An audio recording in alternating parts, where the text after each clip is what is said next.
Windy on my mic.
Well, a very good afternoon, everybody. Welcome along to Pims Park for this afternoon's game between Peterborough Sports and Chorley. Myself, Pete Tscherewik, alongside Oran Willis, back in the hot seat. Oran, it's been a interesting couple of hours on the way to Peterborough. Talk us through it. Set off down the road, got a bit of a flat tire on the M6, so we had to actually request another coach to come get us. We transferred over into that, and we assumed there'd be a bit of delay to the game, but we've arrived at about 20 past 2, and the referee said, no, 3 o'clock kickoff. Yeah, I believe it's a league ruling that it would have to be half past for us to be able to have the delay of the game. But yeah, we're a few moments away to kick off. The two sets of players are waiting in the tunnel at the moment. I do believe there's a minute silence ahead of the game for Remembrance Sunday, which is on the horizon. But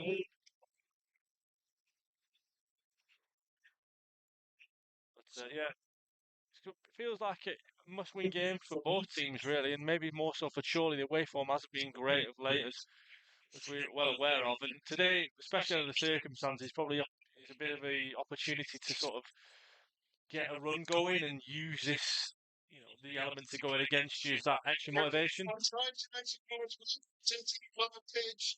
FC and the Mighty Turbines. Both teams, I say, being led out, but most of Chorley's players are already there lying in wait. Matt Irwin's got his gloves on, and Chorley aren't really partaking in the walkout, are they? I don't know if it's because of space or because of time, but both teams are, well, I say Peterborough lining up, but Chorley haven't joined in just yet. Yeah, and I don't think they are, actually. I think it's a bit of a act of defiance. Yeah. Team scoring once again then for Chorley. Goal and captain number 1, Matthew Irwin. Number 2, Adam Henley. Number 3, Mark Ellis. Number 4, Scott Wilson. Number 9, Jack Sampson. Number 10, Tom Carr. Number 11, Warren Clark. Number 15, Luke Summerfield. Number 19, Lucas Weaver. Number 25, Taylor O'Kane. And number 27, George Pratt. On the bench for Chorley this afternoon, number 5, Harvey Smith. Number 6, Joseph Nolan. Number 12, Jack Moore. Number 17, Tom Walker. Yeah, number so 18, Sam smells like a bonfire around the place, or I'm not too sure if that's something going on here, but yeah, we do have a reef coming towards the centre circle, so the kick-off, we're already 4 minutes over, and Peterborough are ready themselves to stand into the middle, and we'll just take a brief pause while we do all of the remembrance types of announcements.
Well, Oran, it's pretty much go time here at Pims Park. Luke Summerfield's going to get us underway here. Chorley in their away strip this afternoon, and Peterborough in their all orange. Yeah, we were just observing a minute's silence for remembrance, but now we are up and running, and Chorley going to kick from left to right from where we're sat. It's got a bit of a weird feeling about the place, hasn't it? Or after that little bit of a delay in terms of the arrival and everything else in between, and Peter Crook forced to hit the ball long under a bit of pressure.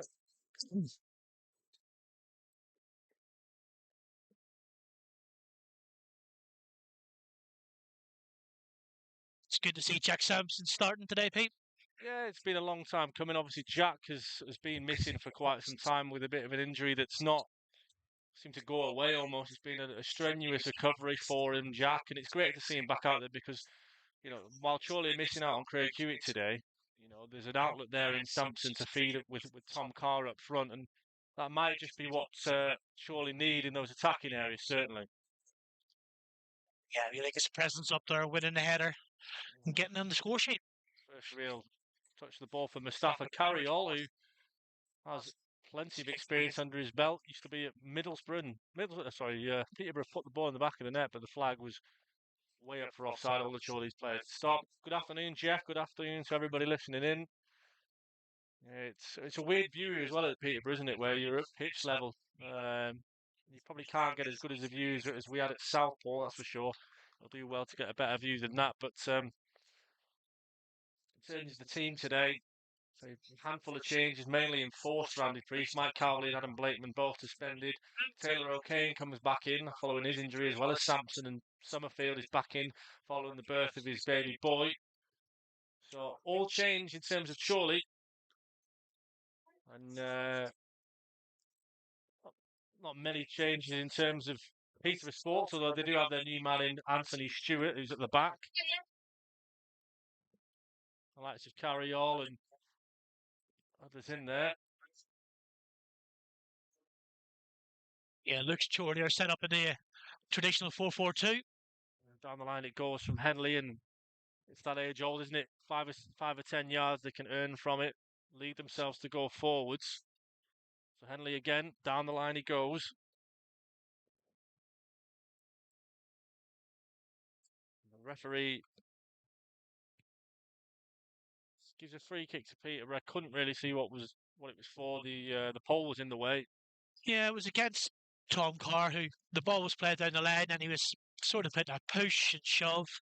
Bit soft for me, but you can see why the ref may give it. Yeah, in terms of Chorley's shape, there's that 4-4-2. Weaver out on the right, Clark on the left. But it may become, I think we mentioned it before we came on air, or a bit more fluid in terms of the play, in terms of how it'll work. Weaver has the ability to move inside. Clark could also drop into midfield or through the centre. So there are options there for Chorley. And what Chorley also have is a lot of options on the bench this afternoon. Summerfield goes in well. It's a physical, and eventually Lee Hybel, the referee, gives the free kick in Chorley's favour. Yeah, you mentioned there about Summerfield. He can obviously drop deep as well. Likes being that sort of defensive link play to the defence in the midfield. As he takes this free kick now from midfield. Obviously no Adam Blakeman today.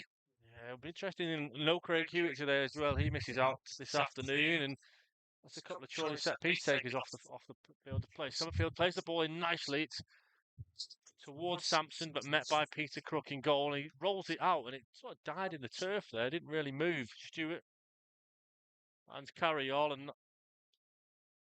Peter looking to try and play the ball out the box back from left to right. It was Sam Straw and Brown who got the winner for the Turbines against Southport in midweek. A dramatic 3-2 win over at Hague Avenue, where the hosts this afternoon were down to 10 for quite some time. They came from 2-1 down to win 3-2. So, and I know for a fact that Andy Priest was at that game watching it and left at 2 apiece. So, Priest done a bit of his homework, and Peterborough have got the throw. 5 minutes gone here at Pims Park. It's 0-0. I believe it was a 95th, 96th minute winner. It was very, very late in the day. Goals elsewhere in the National League North. Hereford home this afternoon against Curzon Ashton find themselves a goal behind, and so do Oxford City at home against Bedford Town. A few games going on elsewhere in the Premier League today, but our eyes are largely focused on all matters at hand here at Peterborough. O'Kane gets the ball, plays it out to Sampson, who bit of time for him to play it, but he gives it away. And Oran, it would appear that I think one of the Peterborough analysts is right above our head, so interesting to see what instructions he feeds out. He was giving a bit of encouragement to Luca Miller. Peterborough forced back, and Tom Carr very nearly beat the press of Straw and Brown. But they seem to be playing quite high, don't they, Peterborough, in the minute, in terms of that back four. Sampson and Carr up the top for Chorley, and Sampson has to press probably a little bit less than Tom Carr. We know what Tom Carr does in terms of his press. Live wire, and that time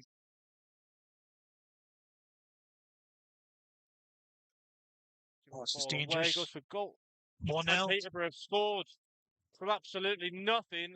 6 minutes on the clock, and Luca Miller goes for goal from distance. I think he caught Matt Irwin off guard, and the Turbines have the lead. Well, the Turbines after 17. There's a bit of a nothing ball played down sort of Chorley's left, so Adam Henley playing the right back, sort of like was ghosting to see if he was going to let a player to play, but then realised he was being pressed. He tried to play it as far as he can up the line, but actually the press, the attacker blocked the ball, went into sort of the centre of the pitch, and it was all open. He then sort of had open space, opened the body up, and curled it into the bottom right corner.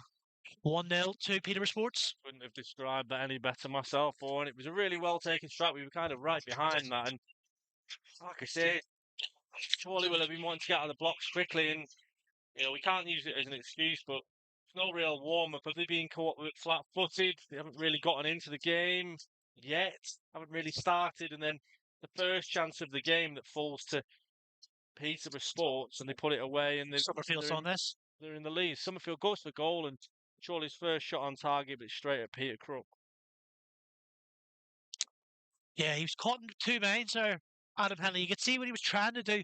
He was trying to just let it roll out for the goal kick, but then realised he's getting pressed, and the press was that good.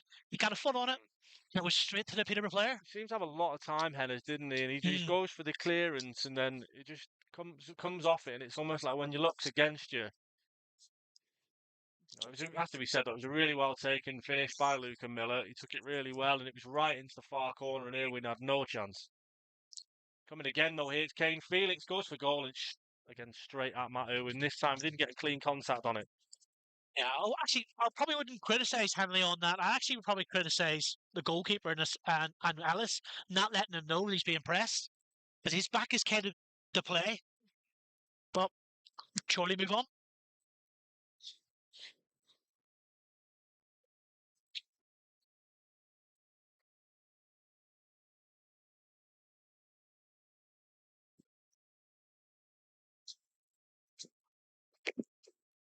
Tom Carr breaking down the left. He's got Sampson inside. Weaver on the right. Across the fence. Sampson just couldn't get his foot on the end of it, and I think it's easy to say now, but any kind of touch there might have been enough for Jack Sampson to get the Magpies back on terms. He puts that cross into that area of danger. Even if a defender touches that, that's going to flick in the back of the net. But Chorley still on attack now. Henley down the bottom right. Long throw opportunity. Yeah, Warren Clark's over there, right in the corner. Sampson's in there. Everybody's up bar Henley, and Taylor O'Kane's lurking on the edge of the box. So Warren Clark does deliver it. It's a bit flat. It's to the feet of Sampson, actually. Goes back to Clark. Bit of time here to cross the ball, and he does just that. It's of course, everyone's still there. Mark Ellis, acrobatics again, second chance, and over the top. There's 2 or 3 chances in there, or probably all described as, I wouldn't even call it a half chance, maybe a quarter chance. Ellis with the acrobatics and with the back of his head, and it just goes over the top. Yeah. Clark got that cross into that dangerous area, and it was Pratt get a bit of a head, then a foot, and then there was a couple of people jumping at it, but it goes out for a goal kick.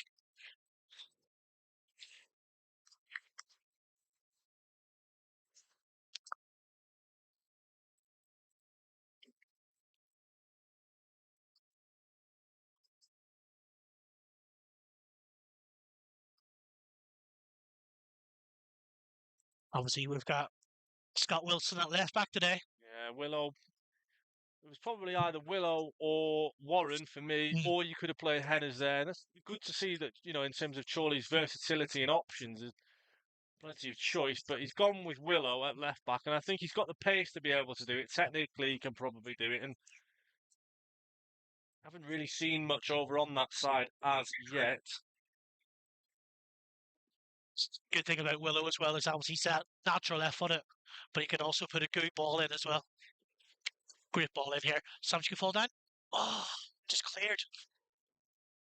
Tom Carr's got it. Plays it towards Lucas Weaver. Wood can't get a foot in, and Weaver comes left, goes right, puts the ball into a dangerous area, and there's no one from Chorley on the end of it to be able to follow it up. And Scott Wilson has to go back to Matt Irwin. Irwin goes long. It's towards Carr, who's battling with Stewart. Does well, actually, Tom, but again, no Chorley player on the end to sort of feed off the scraps. Can't forget as well, Oran, it's the FA Cup weekend. Have a little look at some of the scores there. Summerfield fans, Weaver. Looks like he was caught there, Lucas Weaver, but didn't go down, and that's probably what's hindered him, really. Because if he'd have gone down, it's probably a free kick. And elsewhere at the other end, now Kane Felix is wheeling away down the right. Still alive.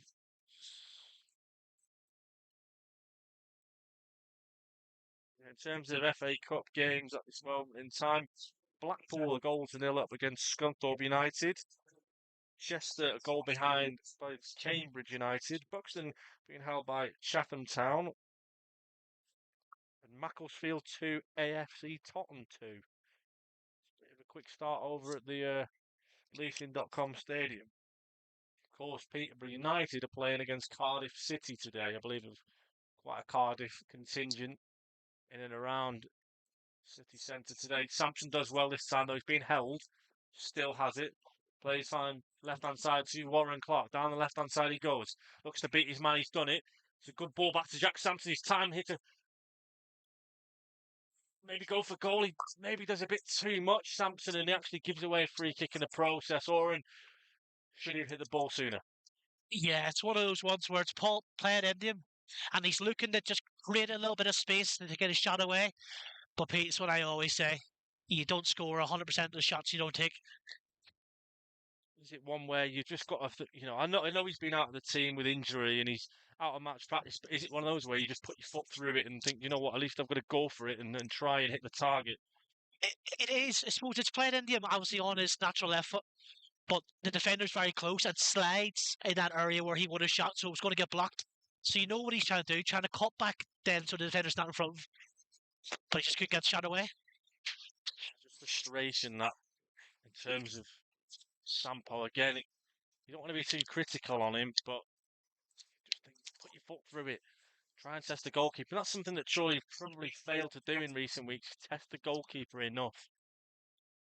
Summerfield looks like he's going to be the set piece taker for Chorley this afternoon. He's got the free kick here. The line just past the centre circle over on the left. Swings the ball in. It's met quite comfortably by the Peterborough Sports skipper Dan Jarvis. Henley's got it and goes back to Irwin and furthest forward for Turbines is Mustafa Carriol. Jarvis wins it again. Willow chest down. He's under pressure by Felix. There was no shout from behind and he probably needed it. Taylor O'Kane's got it. Finds Weaver down the right. The two lonelies combining. Weaver 1v1 with Wood. Still has it. Plays it across the face. Tom Carr gets a little flick on it. Henley's still there in the edge of the area. Henley goes for goal. It's blocked and a bit of resilience there from Peterborough Sports. Surely again though, maybe a touch frustrated. Certainly knocking on the door here.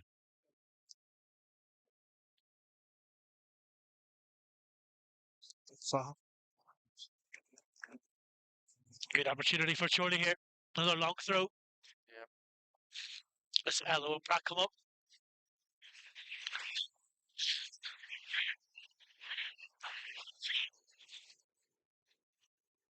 So everyone is in that Chorley box, apart from penalty. Warren Clark again, the long throw over towards Ellis, who heads it. It's into the arms of Crook. And the Peterborough Sports captain Dan Jarvis was appealing for a free kick. Still is appealing for a free kick in truth, but wasn't really going to test Peter Crook. It went straight to him in the end, and Crook goes out of his hands. It's looping high again over towards Ellis, who wins it. Weaver's there, looks to beat him, and now Tom Carr found Lucas Weaver. Left, right touch is a bit too heavy, and again,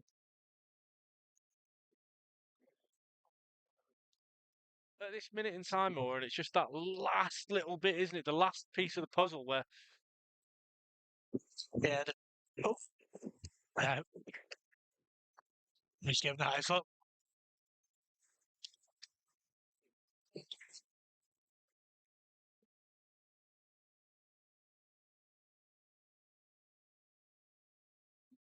Peterborough Sports players, I think,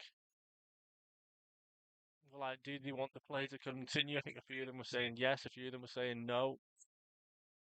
A few of them asking for Mark Ellis to be booked for what was a high foot. Nothing really in it for me, Oran. I think it was just a case of he just goes for the ball, but he does leave himself susceptible to conceding a foul. Strawhan Brown take free kick. It's a really poor delivery, and then he hits the referee. And Taylor O'Kane hits it first time to Tom Carr. He's all out there on his own. He's got 5 Peterborough players to beat. If he can do that, I'll shave my head. Goes back sensibly to Taylor O'Kane. Finds Summerfield in a pocket of space here. Wide to Adam Henley. He's calling for options. He gets one. Taylor O'Kane's there. Finds Carr. Tries to unlock it and find Henley, and just too much on it.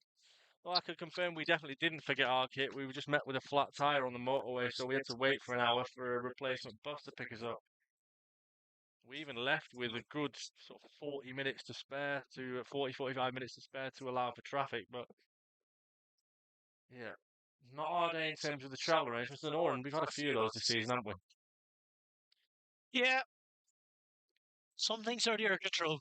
Yeah, absolutely. It's one of those things. There's an Ashton, 2 goals to the good against Hereford. Crook hits his goal kick long, and it's going to go all the way out of the play.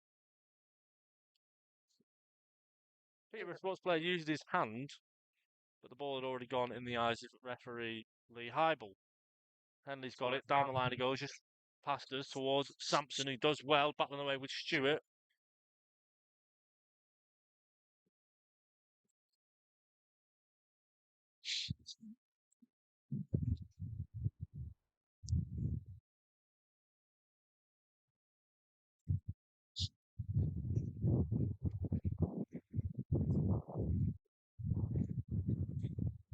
I quite like that, Oran.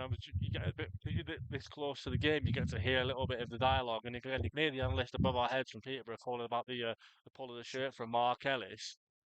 And the referee just says there's always going to be a bit of contact there. You can't not, and it's almost nice to hear that from the referee, to be able to acknowledge that, you know, you can't just stop every single opportunity like that. You've got to give a little bit. And it's that time now is after we spoke about contact, he's given a bit too much contact there, and the referee's given a free kick to the host.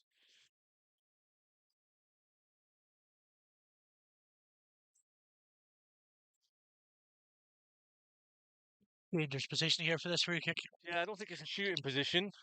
Commentator's curse would suggest it's not. There's no real wall apart from one in Lucas Weaver. Peterborough have got 1, 2, 3, 4, 5, 6 players in and around that box. Lost it deep. It's won by Ellis. He wins it well, in fact. Back to Wood, and Warren Clark's done well to win that. He's sandwiched away by Stewart. It's a bit of an overload here for Peterborough. They've got 2-on-1 with Henley. Ball in towards the box. Ellis, no nonsense really. I think it's a throw. He had more time than he thought there, the Peterborough Sports player. Had an overlap down the left. Could have easily played in.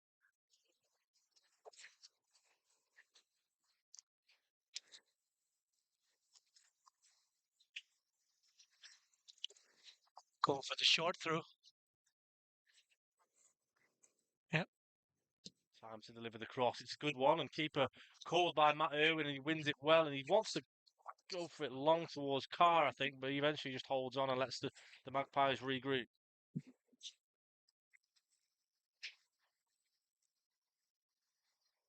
He can't stand in front. He can't stand in front.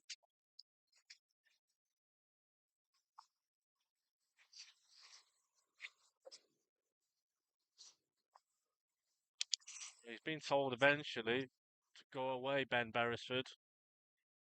It's the new 7-second rule. You can't actually block the goalkeeper, though.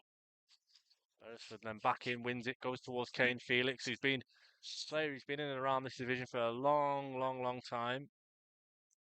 Was a player who's impressed me in patches. Operating down the right for the horse this afternoon. Summerfield. Phil Brown's asking for a pull of the shirt again, and Kane Felix, speaking of the devil, the man launching the attack for Sports.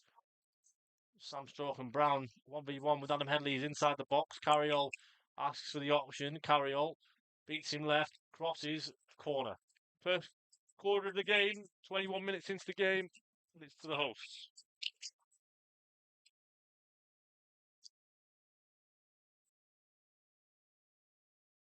Back there quickly, taking this short. Carriol's done well. Lucas Weaver's got to be careful. Carriol, oh my word, he very nearly finds right in the top corner. And Lucas Weaver had to be really careful, didn't he? Because he sort of had a bit of an arm on him and just nervous moments for Chorley. Yeah, Chorley's defence went to sleep a little bit there.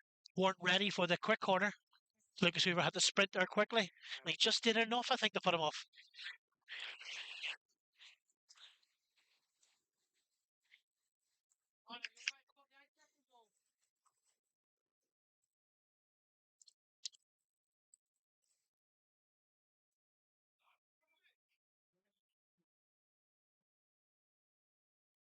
To be said though, Warren, I think Peterborough Sports have held their own so far in the opening 22 minutes. They look a team that have a plan.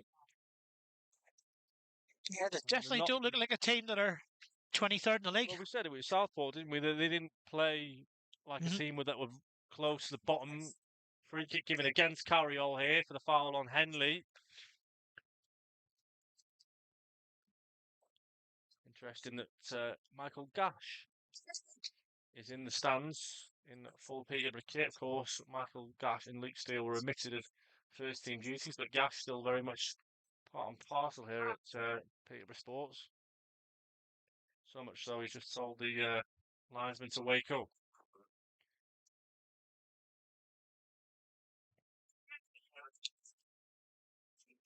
Long ball towards Sampson. He's being pulled from pillar to post, and referee Lee Hybels points at something. Tom Carr, meanwhile, though, he's letting play continue. Still got it. Tom Carr goes for goal and straight at Crook. He did well there, Tom. Took it down and looked for the space. Just couldn't get a. That's the Tom Carr that we like, though. The confident Tom Carr, of course. He's had a bit of a dry spell in front of goal recently, but when he's getting into those areas, he's got that instinct there where we said about Sampson before, where he's maybe lacking it. Carr will put his foot through it in that instance. And try and test the keeper. Clark's done well here for Chorley. Goes for a searching ball to try and find Carr. Chase it in vain, and it's out for a throw. Crystal Palace have taken the lead against Brentford. It's John Philippe Mateta. He's got the opener in that one. Curzon Ashton 3-0 up against Hereford. Wow. Trying to battle away with Chorley for how many they can score in the first half an hour at Edgar Street. Darlington have had a red card against Merthyr Town away, and that's a free kick all day long. Phil Brown in his cream-coloured trousers is not happy with that. And surely, opportunity here. He's not gone full farmer today. No, he had a sort of a red check farmer's coat stroke jacket when he was Kidderminster manager last season. I certainly remember that, a bit of a gilet on. Still got the same sort of Chelsea boots, so I'll give him that. Yeah, it looks like he's going to the away bar after this. Given a yellow card as well, the first of the afternoon for a Peterborough Sports player. I think it's the number... might be number 3, but he's not on the field. Summerfield takes the free kick. It's a good one. Delivered in towards Sampson, who heads it. And heads it wide. It's a half chance, that, isn't it, Oran? You pulled my arm as if to say that was a chance. I think it's about a 3/4 chance. 3/4 chance, that's a new one. It ball's lovely by Summerfield. Falls right on the Sampson's head. He gets too much on it, and he puts it left of the post. It's one of those ones, if you just get a small glance, that's in the bottom corner. Again, Sampson, 3-4 games in of more fitness.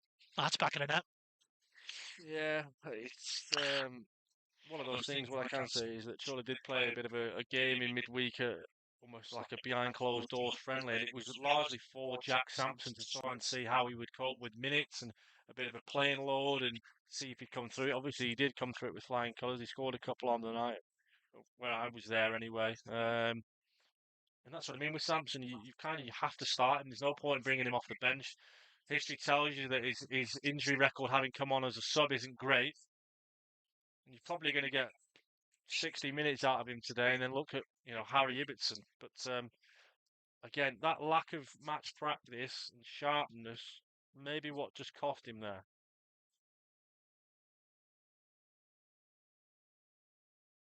Adam Henley looks like he's in a bit of discomfort here, and Andy Priest may have to call upon Jack Moore. He's just limping around, Henners. Yeah, it was accidental by Carroll. He sort of turned and clipped his heel. Pure accidental. Manchester United have taken the lead against Nottingham Forest. It's Casemiro with the goal. Scored against you, Pete? Yep. If you're wondering what Oran's referring to there, my football manager save managed to get Chorley to the third round of the FA Cup with a tie against Manchester United at Old Trafford, where unfortunately we fell to a 3-0 defeat. Good stuff, Pete.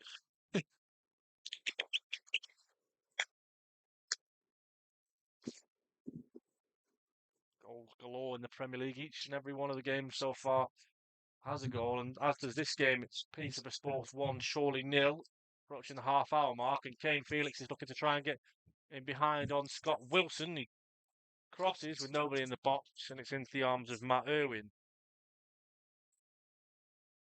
Arsenal have taken another goal from Burnley. It's 2-0 to the Gunners at Turf Moor. Lucas Weaver here for Chorley looking to launch a counter. He's come through the centre, finds Warren Clark left-hand side.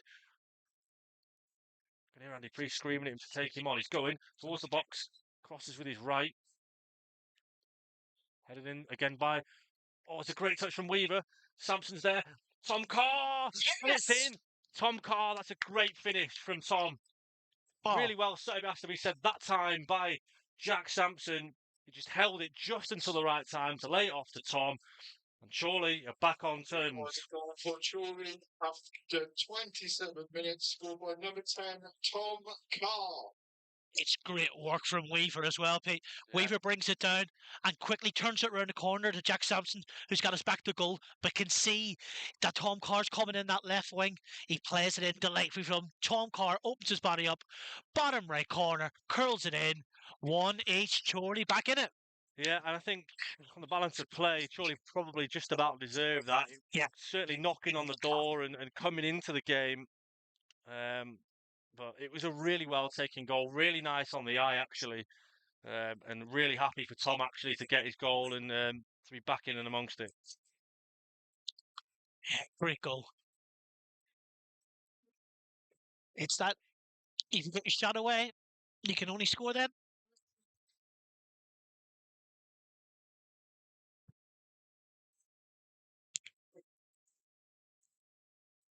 Oh, it's good head away. Well done by Wilson. Really deep cross by Peter. When he watched that all the way.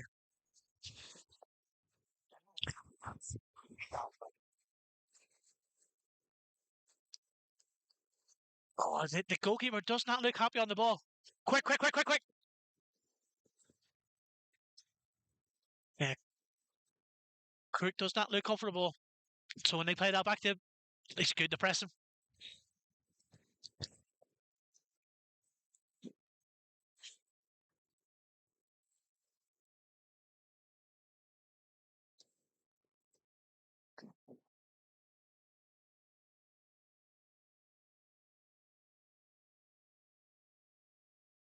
Feel a bit of a change now, Pete.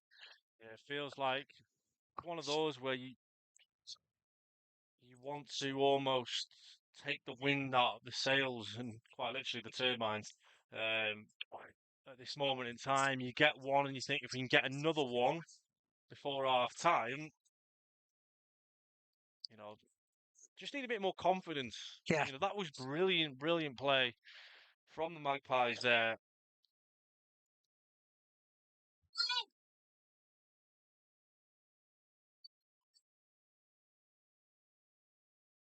surprised that people knows, 30 minutes when they got that goal there.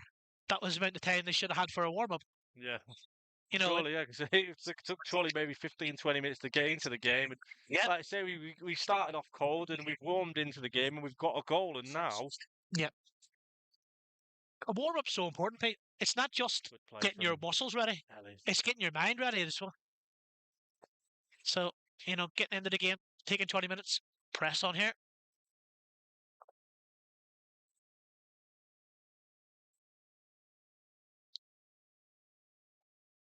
Tom Carr tracking back.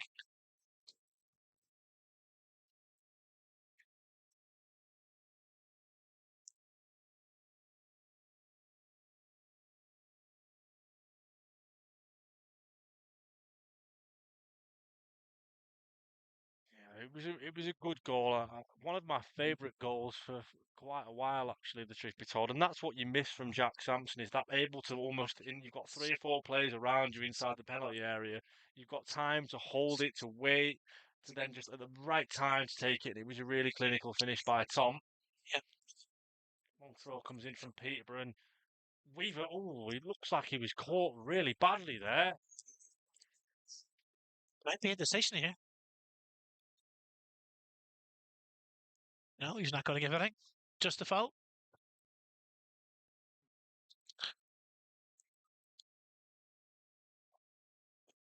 Sampson also, he draws people towards him, so that means other people are free.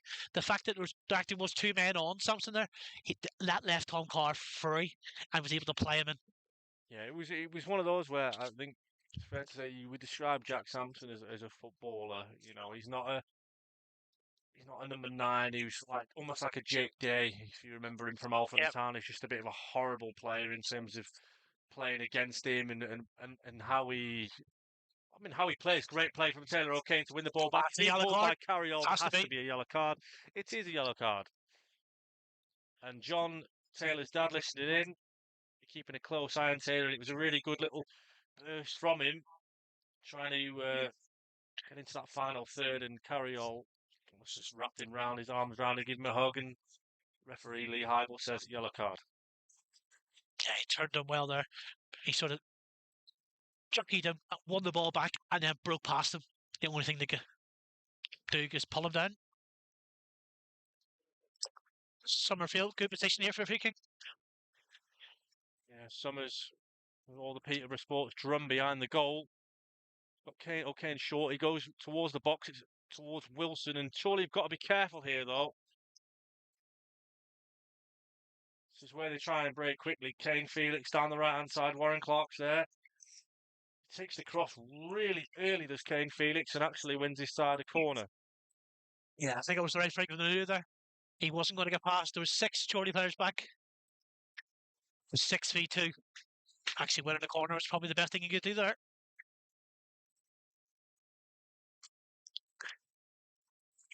It was a difficult one, that free kick that Summers had to take as well. It was very in the middle and very straight. So it's one of those ones that, what side of the box am I going to play this? Sometimes it's okay playing those ones short. Corner comes in from Sports, headed away by Sampson. That's what he offers you again. And once again, there's argument here that should be a yellow card as well. Lucas Weaver was trying to break free, although he was in just on the edge of Chorley's penalty area. Referee Lee Heibel's going to call over Matt Irwin here as the skipper. I think he's trying to say, look, you can't have your players putting me under so much pressure. It's only the captain who is to say, although having said that, Matty can't get too involved because he's the goalkeeper.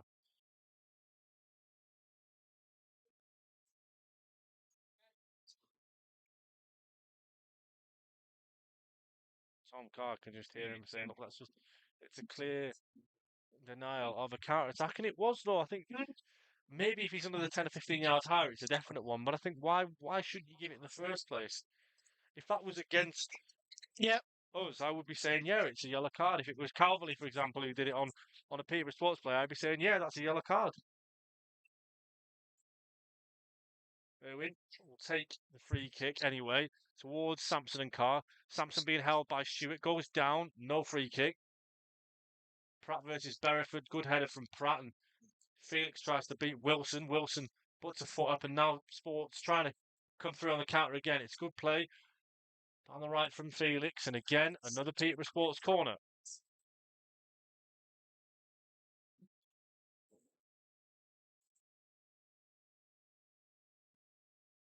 It was good defending by Pratt there.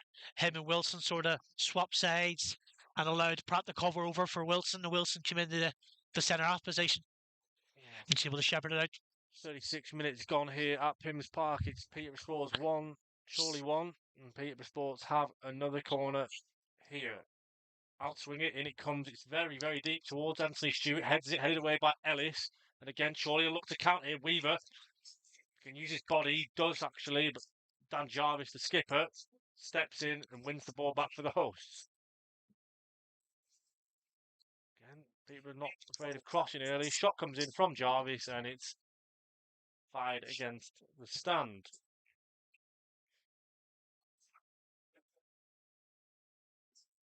Oxford City have equalised against Bedford Town. In the FA Cup, it's Barnsley 1, York 1. Bolton 1, Huddersfield 0, Burton Albion 1, St Albans 0, Buxton still 0-0 against Chatham Town, Cambridge United 2, Chester 0. Irwin goes along with a free kick towards Sampson, who tries to battle away with Jarvis.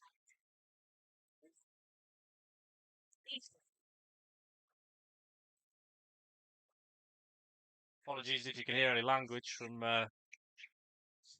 some of the staff above us from Peterborough Sports. Or I don't know if you caught the word that was used there, but certainly a bit too fruity for our liking.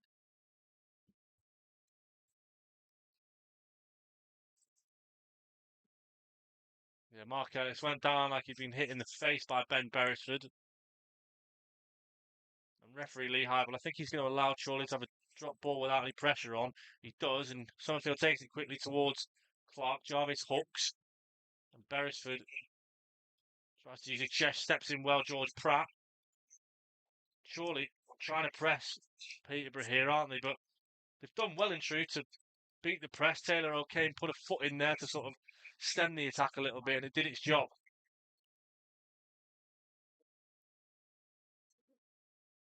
Now there's a stoppage in play for, I think, a head injury for Peterborough Sports. It's Kane Felix who's gone down. So, a few moments of stoppage here. And Oran, at this point in the game, we just think we're probably the most pleased of the two sides. I suppose Chorley will be happy they're back in it. Obviously going down with that early one goal. But Peterborough Sports are a decent side. They're getting the ball down, passing it, and they look dangerous when they get in there as well.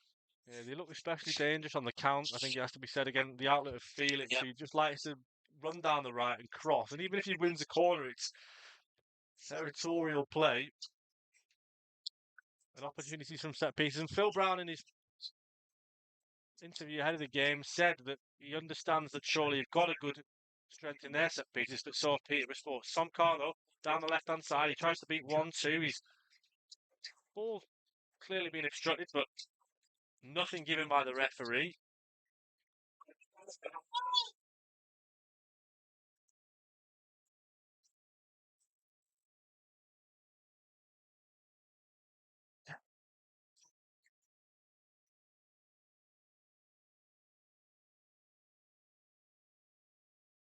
Tom Carr again being held, and this time does what he does best, Tom, and we've spoken about it a lot over the last 12 or 18 months with Tom being a Chorley player. He wins a lot of fouls.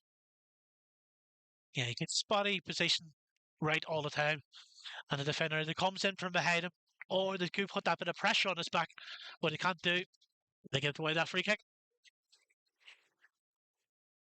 Summerfield on halfway, delivery to come in. Everybody up for Chorley apart from Adam Henley. Mark Ellis is trying to peel off to the back post. It's a good delivery by Summerfield. It is won by Ellis in towards the box. Sampson again trying to hold it, but this time his legs weren't long enough. On Henley. Henley's fallen over the ball. He's trodden over it, and Felix is in 1v1. Tries to brown out. Irwin goes down. And Henley, it's unbelievable defending from Adam Henley. But the referee's given a penalty. The referee's given a penalty. Adam Henley has blocked it, but the referee's given a penalty. It's a weird one. So He sort Anthony of gives went it under away. the foot, didn't he? You can still see it from here, the mark on the pitch, Yeah. where he's gone over on it. Felix has gone in 1v1. He's got back heroically back to get it. Felix has gone around the goalkeeper. Henley's gone in with his body. He's caught in the eyes of the referee his arm, and the referee eventually, after thinking about it, is pointing to the spot. He's having a chat with his linesman.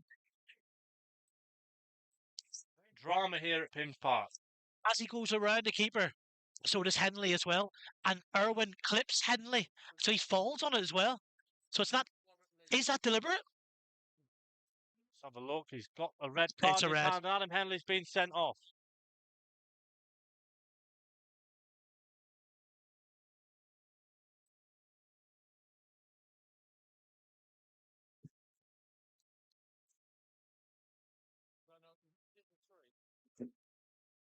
What's going on?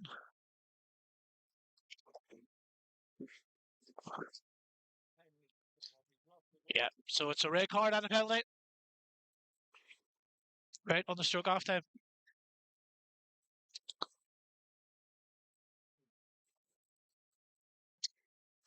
Sorry, just before half time.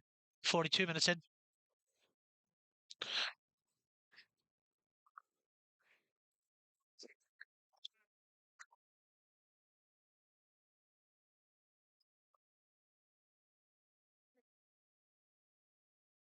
Well, it's going to be Ben Beresford, who was brought in for an undisclosed fee from Kidderminster Harriers by his new manager, Phil Brown, and he's going to be the man handling the responsibility from 12 yards. Drama here at Pims Park. 43 minutes gone. Chorley down to 10. Beresford versus Irwin. Let's see who comes out on top.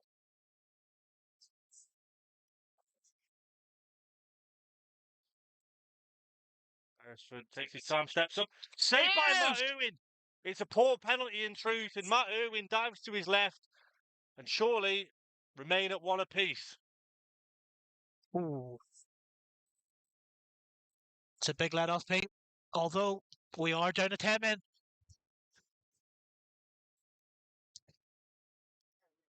It seems to be this side of the pitch. People are slipping quite a bit.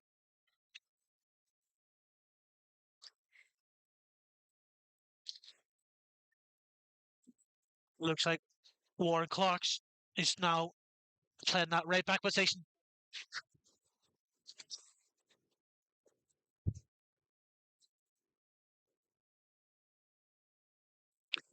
Yeah, Warren Clark filled in that right back position.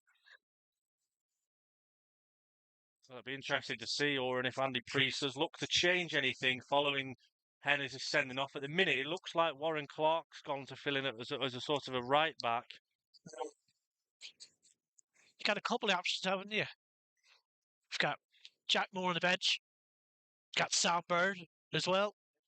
Yeah, Birdie could be one, especially as a right-sided centre-half who can play full-back.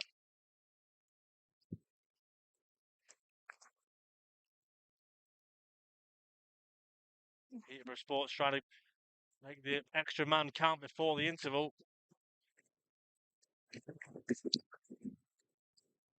There's even a world, Pete, that you could play three at the back. Because you've got Wilson, Ello, and Pratt. It's interesting because, of course, Chorley were down to 10 last week. Peterborough Sports were down to 10 in midweek, and Peterborough Sports went on to win the game, and Chorley were already, you know, a goal to nil down, I suppose, minutes after their red card last week against Merthyr Town. But this feels like there's a lot of action left to be played. I don't know, there's another half to be played, but feels like the story is not over in this game. Well, Tom Carr's on it. I didn't need to do that. It's one of those ones where you take the ball in the chest and you're moving forward on the bounce, and you go, oh, I'm going to have a crack here. It's interesting that. I have to look at that again, and the referee took an awful long time to award the penalty. Then he spoke to his referee. Then he decided to give the red card.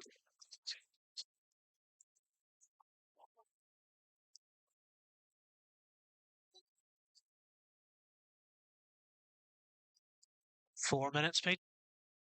4 additional minutes. It's Macclesfield 3, AFC Tottenham 3 as well in their game. So lots of action going on. Lots of action going on here. Goal apiece. Chorley down to 10. Irwin saves from Bennett Ferrisford from the spot. How many minutes was it? 4? 4, Pete, yeah. So we've got goals, red cards, penalties, saves. Catch your breath. We always get entertainment with you on the mic in one way or another, but this time it's actually on the field of play, and you and Murray to your left has got an awful lot of writing to do at this rate. Carriol down the left-hand side for the hosts. Swings in across. It's a good one. Player goes down inside the area, and Carr goes to clear. Sampson trying to put Stewart under pressure. Jarvis, the skipper.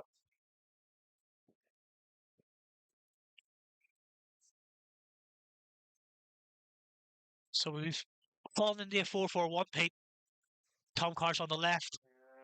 Good play that from Scott Wilson. Does really well, and unfortunate there, but wins his side a throw.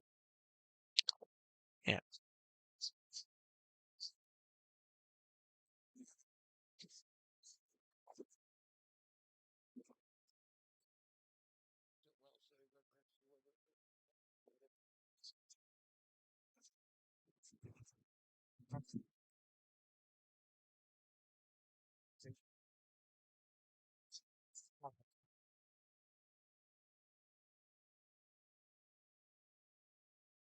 Interesting, a Chorley supporter decided to walk all the way around the pitch just to tell the linesman that it hit Adam Henley's back rather than his hand, and he's seen a rerun of it. Well, Oran, we've not seen a rerun. I don't think anyone will have seen a rerun, so how he's seen that, we have no idea. O'Kane plays a good ball. It's piercing ball towards Weaver.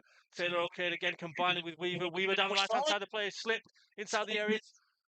Wood crosses the face, and an opportunity though for Chorley. Oran. Set piece again, ole ole. Quite often the sing-song from the Chorley supporters with 3 minutes into the added of the first half.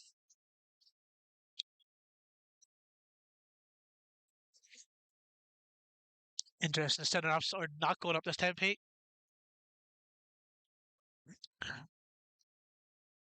And just breaks down.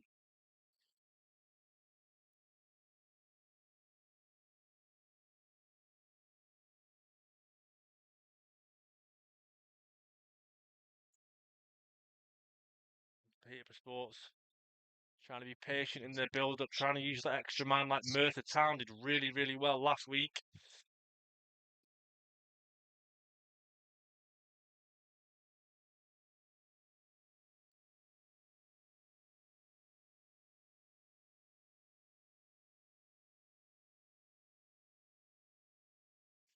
Stewart from the back for Peterborough Sports finds Carriol, his touch is loose, and Weaver having to track the runner. Warren Clark slides in, does well, wins a throw. Really good play from Warren Clark. He committed to the challenge. Won his side a throw. And I think after this 45 minutes, I'm going to have a half-time paracetamol because my head is killing me with all this action that's going on. I'm so excited, Pete. It's cold. There'll be more in this game, I tell you. Ellis has got to be careful, hooks it. Warren Clark down the line towards Sampson. He nips in and does really well, actually, does Jack. Opens his body again really nicely. Tries to play Tom Corrin. Very nearly Tom Corrin looked like he was being caught there. Goes down under the challenge and nothing given by referee Lee Heibel. Andy Priest is screaming from the other end of the pitch. He's not happy with that.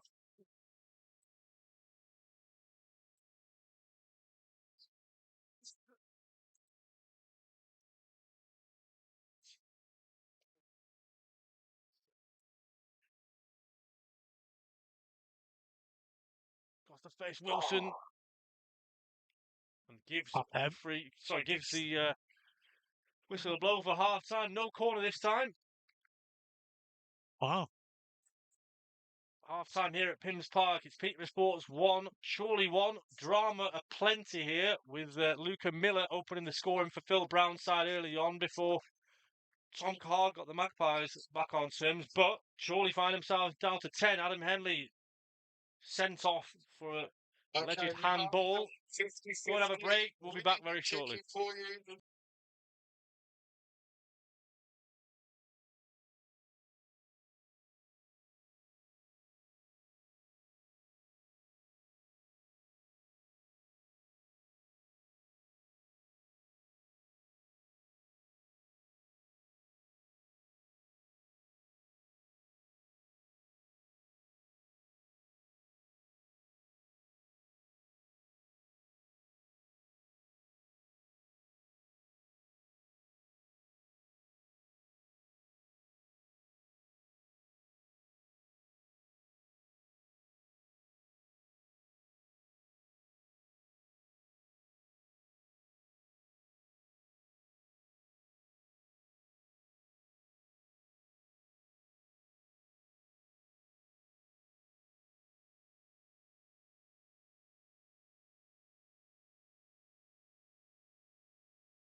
Welcome back, everyone, for the second half of the game between Peterborough Sports and Chorley. Oran, well, let's address the elephant in the room. We've just watched it back.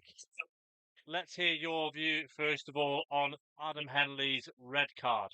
So, I'll try to break it down. I can understand why the referee's given a penalty and given a red card, because he can only give what he sees, and the speed of the game, it's a turnover, that type of stuff. So you give the red card, you give the penalty. Now, with hindsight, we've been able to watch a video and see what happens. So the player rounds Matt Irwin, bringing the ball wide, trying to then get a shot in. Henners is following him behind. There's a slight clip by Irwin on Henners. So Henners also then goes down, trying to defend it. He reaches with his leg, the ball bounces off his leg and then off his hand, and then out of play. Yeah, it's interesting. I've just received an image from Dave Airy, actually, our photographer, who sent a picture quite simply of Henners' arm, you know, where the ball hit his arm, but it's clear and obvious it comes off his leg first, but we've only kind of managed to get that by being able to watch it back. You know, to have the ability to watch it back and to see it hit his leg, then his arm. His arm wasn't in an unnatural position. Interesting here that Peterborough Sports have sent their players out pretty early, all tippy-tapping the ball around. The only Chorley player currently out on the field of play is Jack Sampson. Here the referee's blowing his whistle in the tunnel, so that's probably the call for Chorley to come out. And the floodlights are on here at Pimm's Park, aren't they, Oran? It's already very dark. Yeah, it's drop cold as well.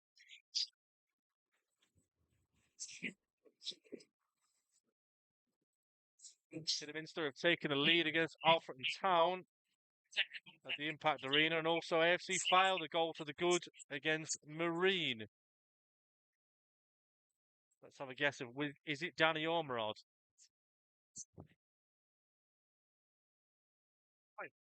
Owen. Paul. Owen. Say Paul.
And finally, Oran, the Chorley players are all beginning to re-emerge and join Jack Sampson out there. Music still being played here at Pimm's Park.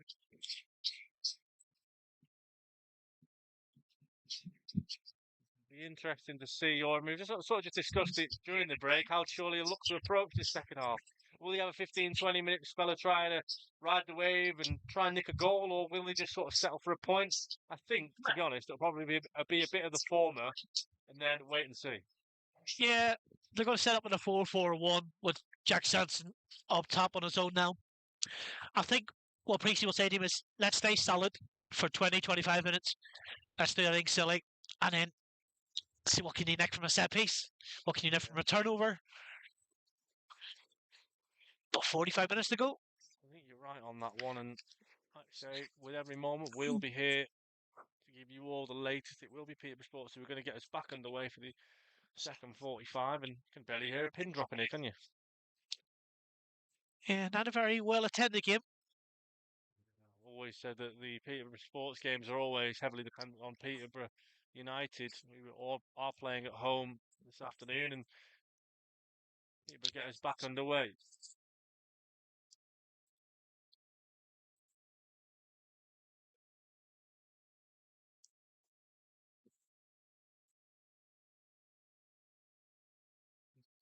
what the message was from Phil Brown, because of course his side come into this game off the back of an important win against Southport, and they've kind of got the bit between the teeth in that they've got a man advantage here. Maybe they'll see it as an opportunity, especially at home.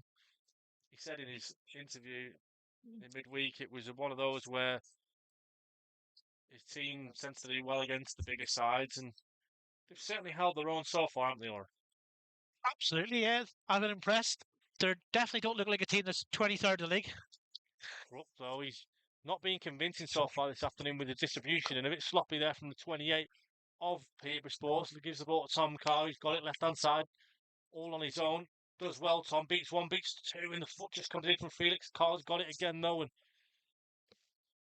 does really well there, Tom. He looks a bit frustrated because he tried to give it back to Scott Wilson at fullback, but it was just a bit too much on it.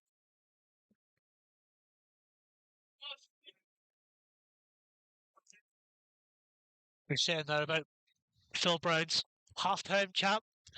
Be very, very different if they had to put that penalty away. Yeah, absolutely. You'd have probably felt like, again, a little bit like Merthyr Town. If you get it, put the pen away, 2-1 up at the break at home with a man advantage. It's, I suppose, very similar to the situations that Neil Dan's had against his side on Tuesday night.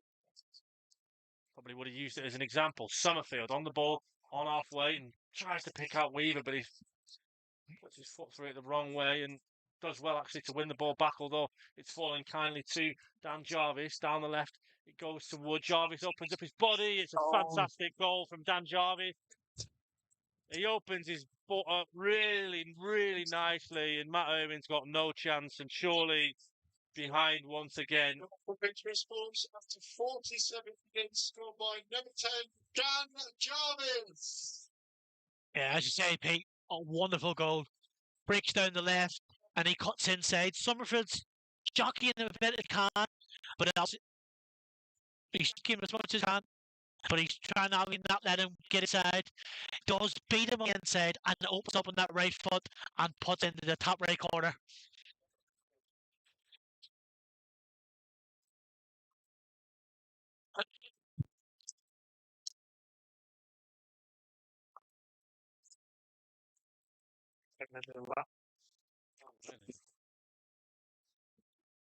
One, two, 1, 2.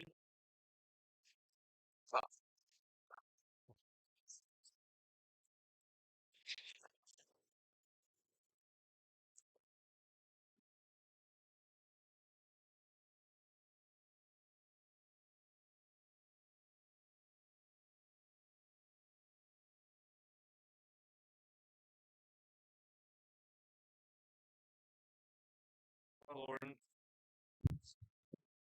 everything to do here for Ken for Chorley going to come forward.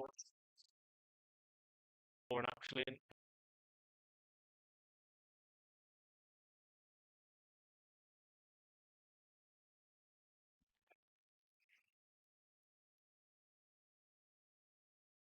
No sound.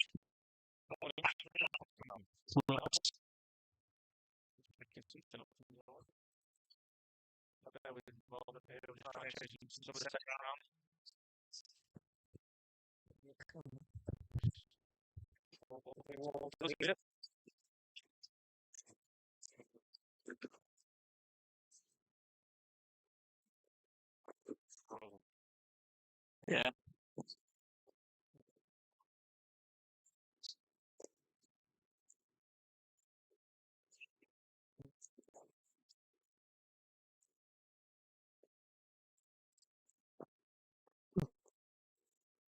Any improvement?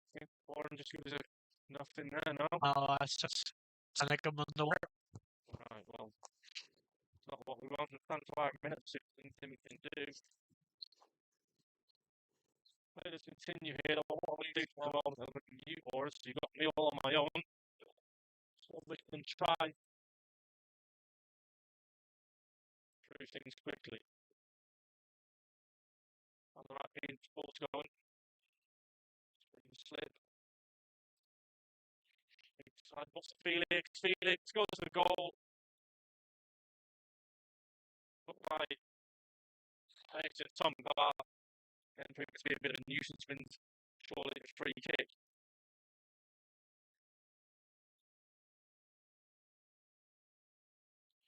Just see if we can get anything.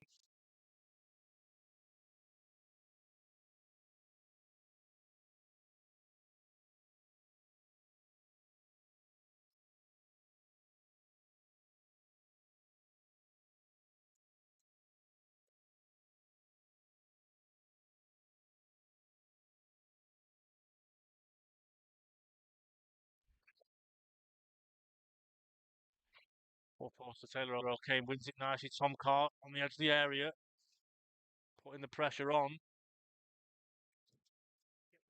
It's better. We've got Oran Yep. back. That's us. Just have to troubleshoot it in the old take it out and put it back in again work, but unsure why it cut out in the first place. Wilson touches a bit loose and he's got a 1v1 with Kane Felix. He's speeding down the right hand side for Peterborough. Crosses it deep. Too much on it though, and it'll go behind for a goal kick. Oran, what the Chorley need to do to get back into this game. Because again, that goal from Peterborough, it really came out of nothing. It was maybe Chorley just needed to clear the lines, but Jarvis, he takes it ever so well as he opens up his body. Very much like the first goal in truth, and just swings it into the far corner, and when it's your day, it's your day. Need to get a bit more possession in this game. Seems to be a bit quickly too far over the top. And now, obviously, just with Sampson up top, you need to get people earning. Yeah. I don't think if I was Andy Priest, apologies about that, Derek. Like I said, sometimes it just plays up the software that we use. But thankfully, managed to get it back on. Yeah, it's just one of those where at the minute I wouldn't change anything in terms of personnel. I think everybody out there on the pitch is doing a job, doing well. But ultimately, we are down to 10, and we have got a goal deficit to try and find, and that's no easy task.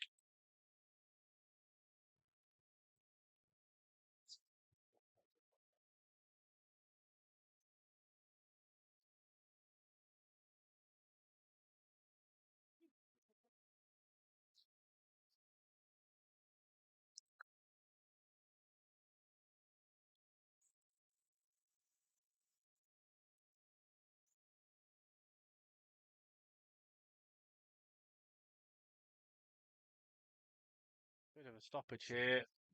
An earlier challenge. Crook's going to be allowed to continue. He takes it short, finds new recruit Stewart.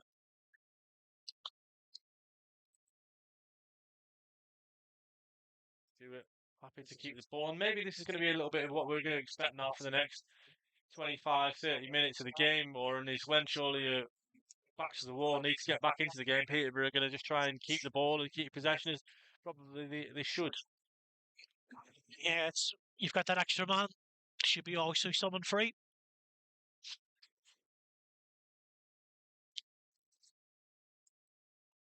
Fox finds Son and Brown on halfway. Again, as you say, Oran, he finds that man who's free. Jarvis finds Carriol. Sampson takes down Jarvis on halfway and he's booked.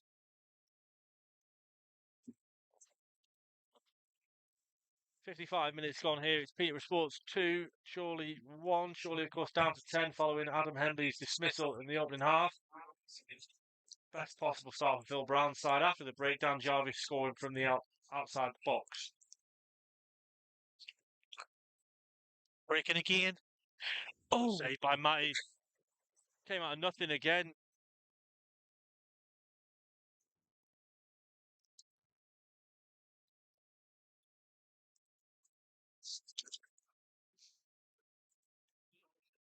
They've been good at getting the shot away when the ball breaks free to them.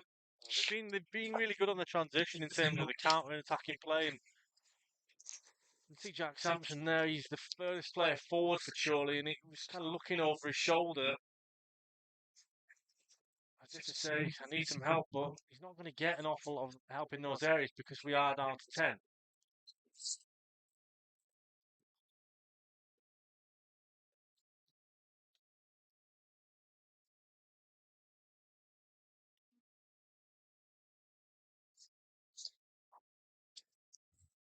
Oh, slice of luck Offside, there for no. Peterborough, and they were looking for the offside flag but didn't get it. Strawn and Brown plays it wide towards Carriol, and Warren Clark looks to nip in. He does really well there, Warren, against the experienced winger.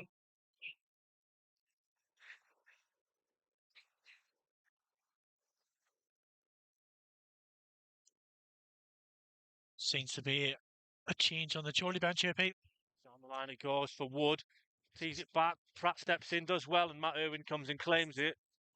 Yeah, I think it's Harry Ibbotson going to come on, and I imagine Oran it'll probably be for Jack Sampson. We said earlier, didn't we? Probably gets an hour today, Sampo.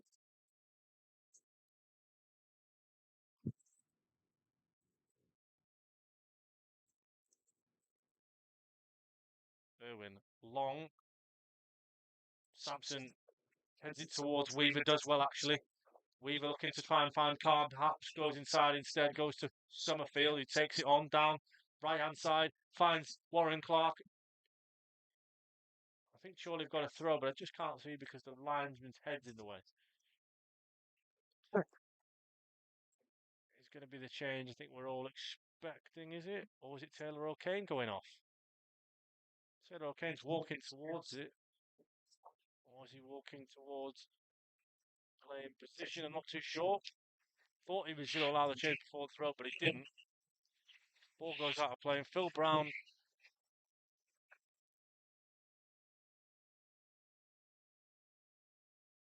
Phil Brown saying it's his side's ball, but how he could have seen that is beyond me. Although I think everybody around the ground thinks it's their ball, if the truth be told, Oran. Absolutely. Long throw, it's a good one. Ellis goes for it, and Peterborough Sports try and clear it. And Taylor O'Kane offside by an absolute mile there. Dan Jarvis says, "Who, me?" And I say, "Yes, you by about 5 yards." Still waiting to make this change out, surely. Sampson does well, uses his chest. He's taken down Weaver, then knocked as well, and it's becoming a bit of a dogfight at the minute, Oran. See Chorley are going for it. Yeah, they're certainly not laying down. Tom Carr having to track back here, the 28 for Peterborough. Crosses. It's almost like a cross paired with a shot, but it was wide of the mark, and now it is Jack Sampson who heads off in place of Bradford City loanee Harry Ibbotson. Substitution for Chorley coming off number 9, Jack Sampson, to be replaced by number 26, Harry Ibbotson. Well, Oran, 31 minutes to see what Harry Ibbotson can do in terms of making his mark on the game. Macclesfield 5, AFC Tottenham 3. 8 goals in that game, 3 goals in this one. But surely I feel, despite being down to 10, are still very much in the contest. It doesn't feel like the story is over yet. Good turn from Tom Carr. Does well to win the ball and keep it in. And see areas like that for me, Ibbotson, he draws himself into it and then he gets the ball out of it. There's no out ball for him. Good play from Warren Clark. He's won the ball nicely, but ball for Stanley for Peterborough Sports, and Mark Ellis puts his foot in, and Mark Ellis is going to be booked for that.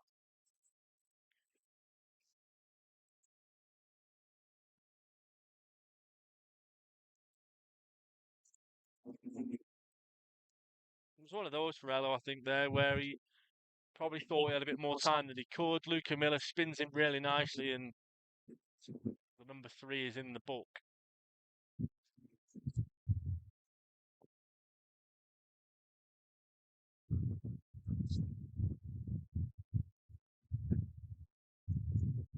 Get inside here. Getting towards the edge of the penalty area, drives on forward, still waits for an option, takes his time. Miller, the goal scorer. Jarvis in behind towards Wood. Tries to sort of cut it back and turn it into a shot, but cleared away by Chorley, only as far as Carriol, and Peterborough Sports trying to add a third. It's deep towards the back post, too much on it for Felix, and will go all the way over and out for a throw. Some goals to report elsewhere in the National League North. Darlington have got one back against Merthyr Town. We're down to 10, Darlington. Hereford have also got one back against Curzon Ashton.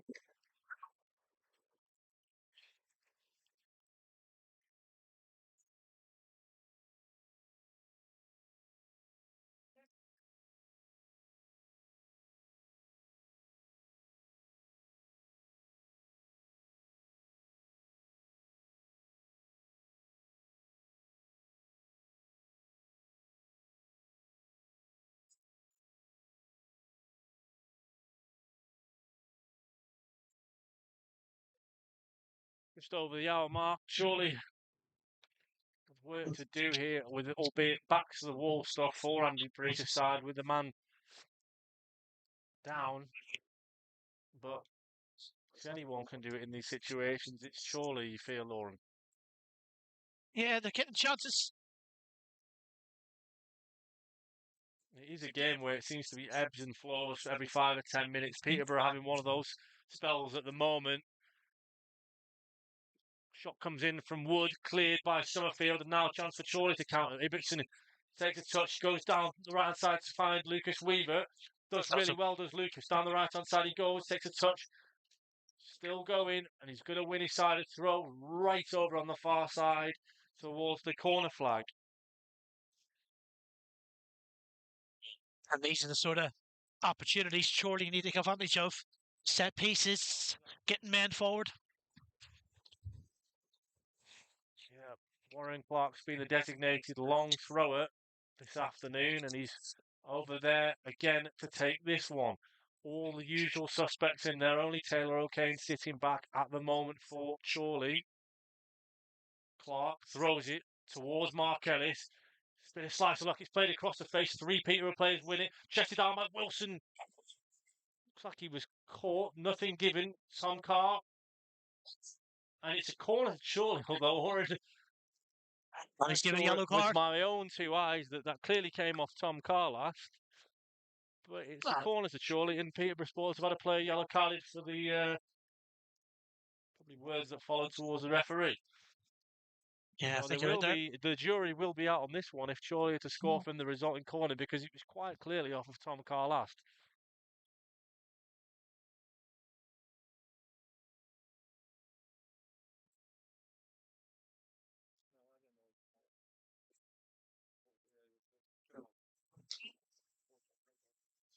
Minutes on. Luke Summerfield, the in-swing corner. It's a good one. Towards the chest of Ellis. Still there, Mark Ellis. It's the crossbar. Cannons off the crossbar. Harry Ibbetson's there.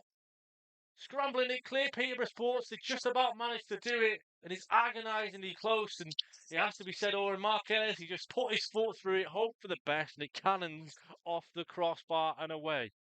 Yeah, he smashes it. I think it comes off a Peterborough Sports player and then off the bar. That's what we need to capitalise on, these set piece opportunities.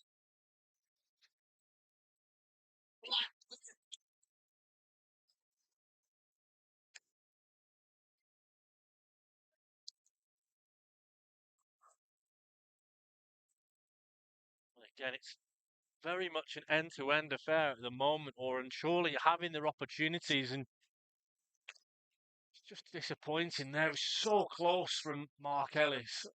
Great play from Taylor O'Kane. Finds Ibbotson. Carr was there, but Ibbotson takes over.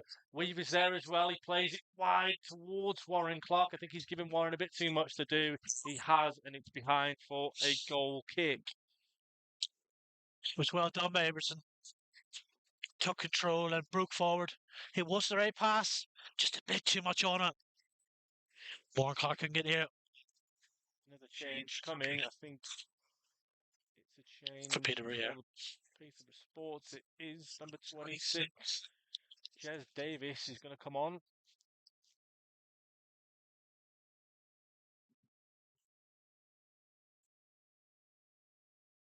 Jez Davis on, and the play coming towards us, I think, is Sam Strong Brown.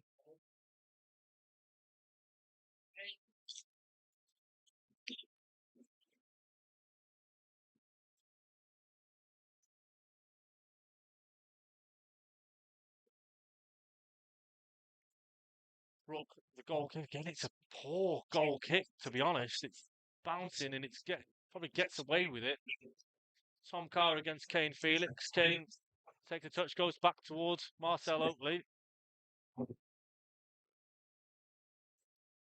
Now Ashton Fox under pressure from Ibbotson. Oakley under pressure, goes all the way back to his goalkeeper.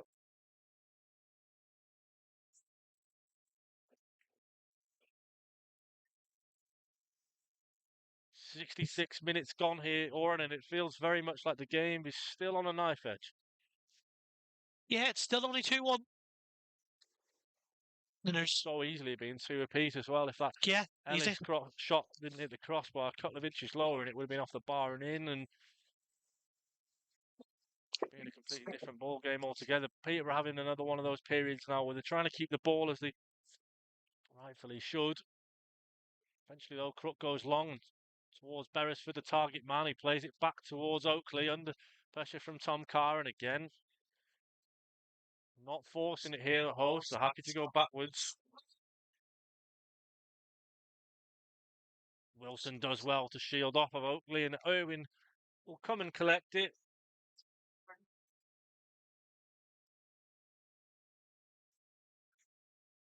Substitution for Peterborough Sports coming off from 16, Sam Brown, to be replaced by number 26, Jez Davis. Confirmation of the first change for Peterborough there. Jez Davis on in place of Sam Brown. Second one in the offing, though, from Phil Brown. Very shortly, we'll let you know who that is. Carr beaten to it by Fox. Felix again tries to get out. He does do it nicely. The ball then towards Miller. It's overhit. I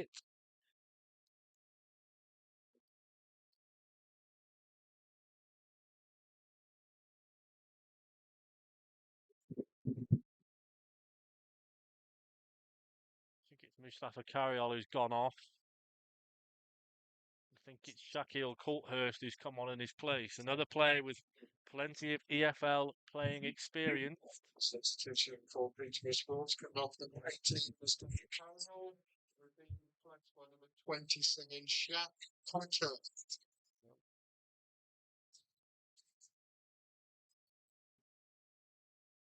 Wilson taking a few extra yards out of his throw, goes down the line, met by Jarvis. Coulthurst, the first piece of action for him.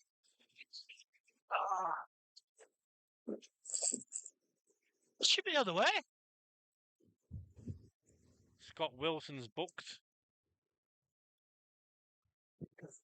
A foul on Kane Felix, where Oran, you argued it may have been the other way.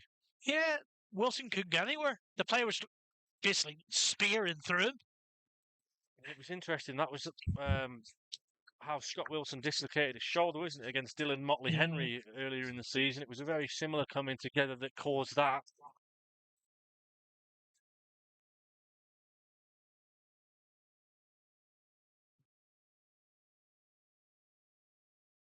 So take it quickly. Davis finds Oakley, and down the right-hand side, Peterborough Sports will go. Ibbotson closest to him. Still waiting, Jez Davis. The new substitutes have come in.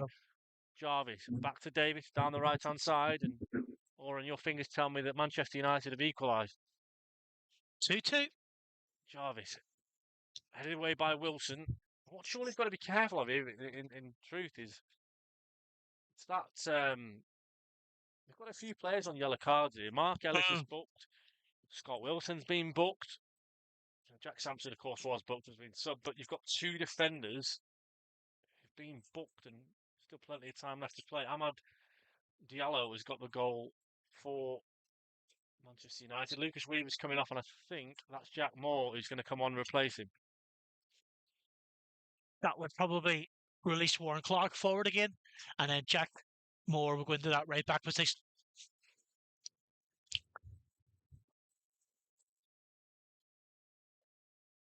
Yeah, confirmation of the change. 71 minutes gone here.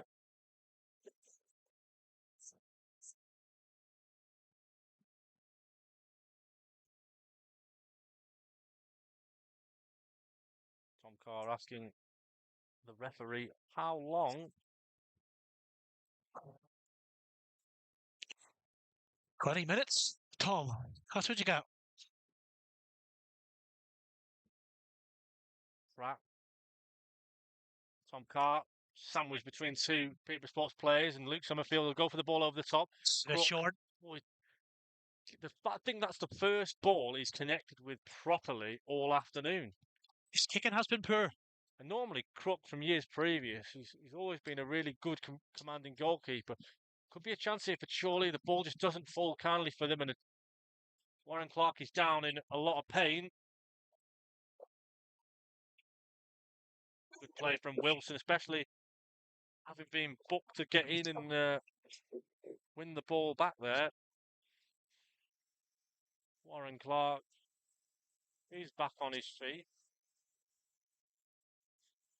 Pratt tries to find Carr, but the ball's not great, is it, Oran? And Peterborough can come away with it.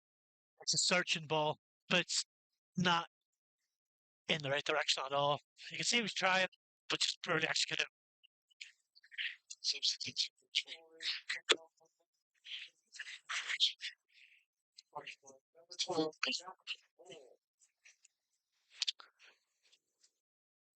Stewart trying to bring the ball from the back. Ibbotson nipping in there and still gets a bit of the rub of the green there to continue forward.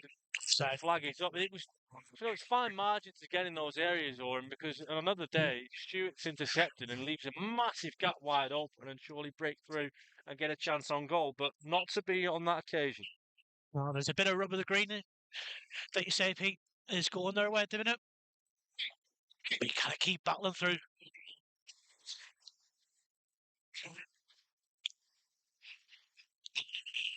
Jack Moore staying very wide.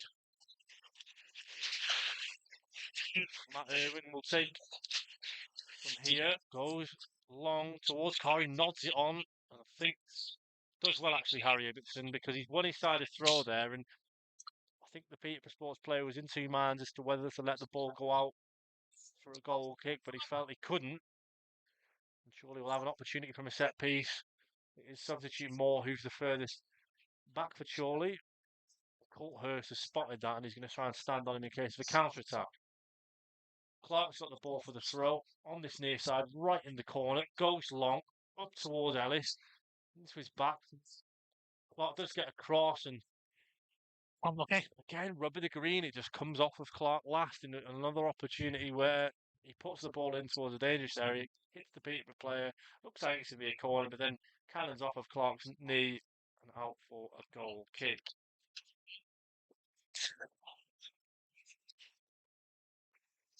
Scott Wilson, it looked like he was in a bit of discomfort there.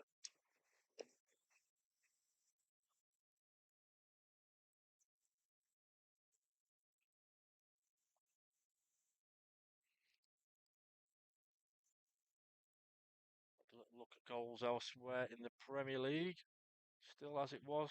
Nottingham Forest 2, Manchester United 2.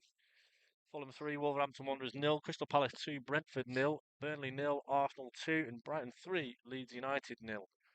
National League North, no other goals really to report other than Merth have added a third. Chorley. Coming off from a 15, Luke Summerfield to be replaced by number 20, Milan Lalkovic on for Chorley. Maybe one last roll of the dice for Andy Priest in place of Luke Summerfield.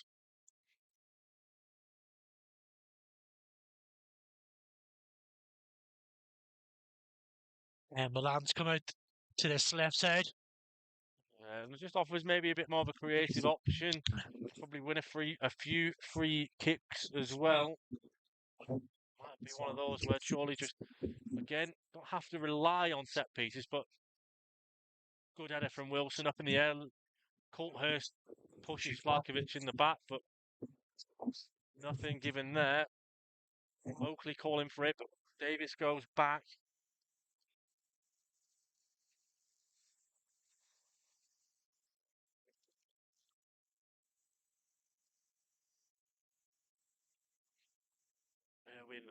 Has the ball. Look at the way that the pitch is just gone completely pitch black dark. It almost has the feeling of a night game. Yeah. At the moment, it's at 4:45. Matt Irwin goes out of his hands. We can barely see the ball. Ibbotson tries to go up for it, can't win it. Wilson versus Felix. Once again, that's been an interesting battle this afternoon. Warren Clark nips him, does well. Wilson finds Lalkovic.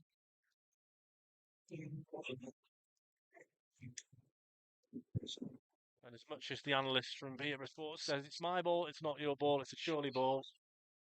But Scott Wilson's going to have to wait to take it because Peterborough Sports want to make another change.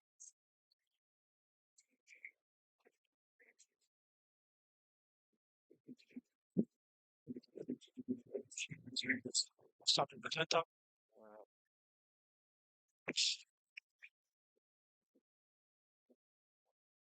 Confirmation of 17. Luca Miller, the goal scorer, has gone off.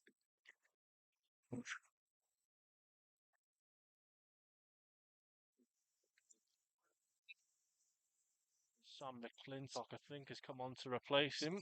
Chorley sub. Another Chorley change as well. Tom Walker is going to come on 17, Luca Miller. for Scott Wilson.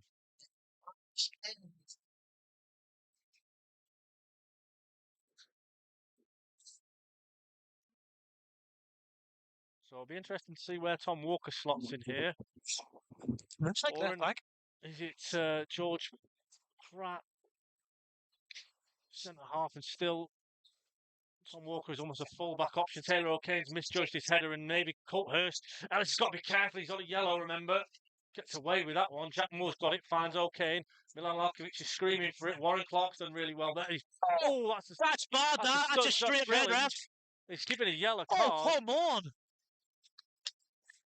He studs her up there. He's That really looked caught bad for Warren me. Clark, Ben Beresford. The collection to that substitution then. Number 14 coming on, Sam McClintock. He's only given a yellow there. That was dangerous for me. There was no intent for the ball there either. Warren does well to get up. That would hurt. On Walker over this now. One to the left foot. Delivery from Walker. Crooks. Half comes, then steps away.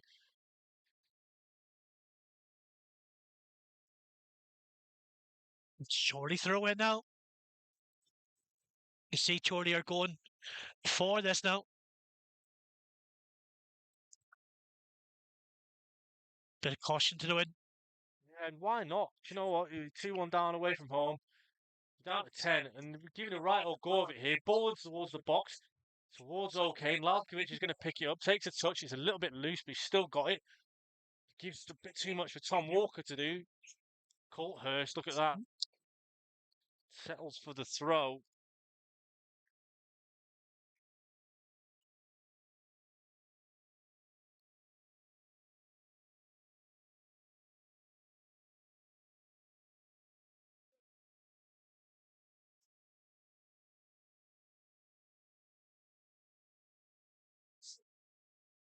Good pressure again from Ibbotson.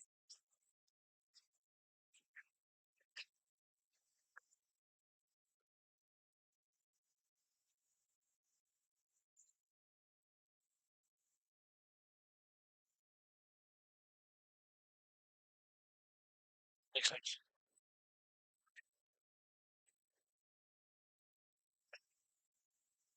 Throw in for Peterborough Sports, but it's right over in that corner, and surely be looking as best they can to try and pin them in here to a certain extent. 12 minutes plus stoppages left to play, Oran, and you feel like there's probably going to be quite a bit of stoppage as well. Yeah, there's definitely going to be some chances left in this game. Jez Davis tries to spin the ball out towards the left. The fellow substitute McClintock. Jack Moore does well, though. He's actually caught there and wins his side a free kick.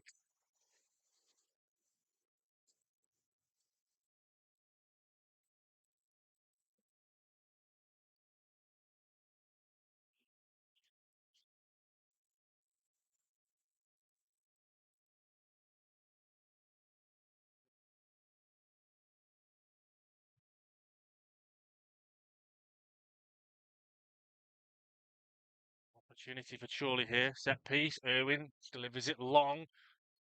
Won by Ellis. Again, Peterborough Sports will just hoof the ball. Try and get some territory and clear it. Warren Clark under a bit of pressure from Beresford, but does well.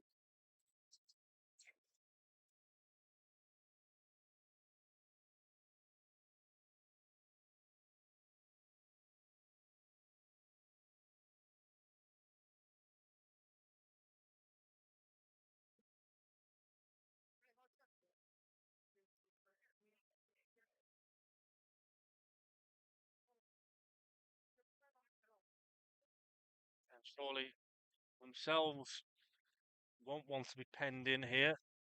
Warren Clark take the throw down the line. It goes towards the head of Harry Ibbotson, sandwiched between two players. He's being pulled apart. Goes down the line towards Beresford, but Pratty puts his body in the way, and it will go behind for a goal kick. Joe Nolan has just come on as well for O'Kane. spot that one. Thanks for that, Oran. We wouldn't hear it from the PA system, not so sure. So confirmation of that change. Nolan on, okay, on, off, sorry.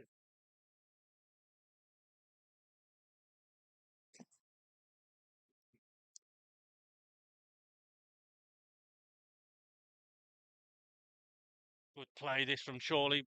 Warren Clark down the left-hand side he goes. He's got options left and right. Ibbotson does really well. Milan Lalkovic caught. You can hear the call from Andy Priest for the referee. Nothing given. Warren Clark caught. I think it's a free kick right on the edge. Tom Walker's arguing it was inside the penalty box. I think it's just on the edge. The magic spray. Oh. Oh no, it was so close. Right on the edge, this Oran. 82 minutes gone.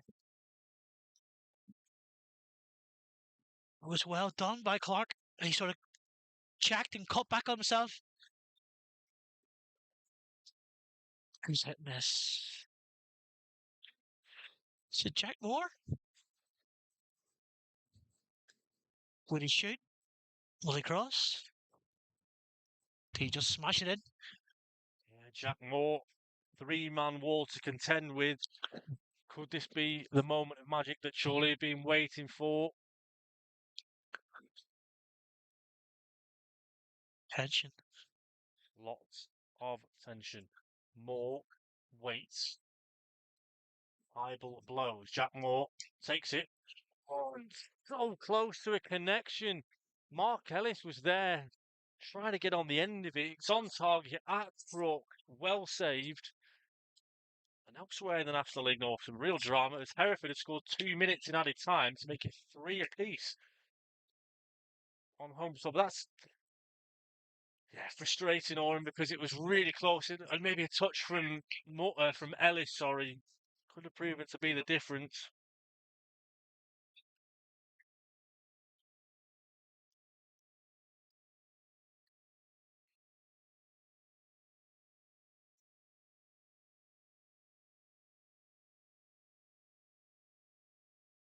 Peterborough making another sub here.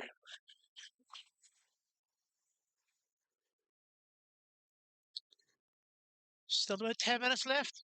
7 of normal time. At least 3, I'd say. Yeah, Probably more. 3 pushing 5, maybe. To be honest.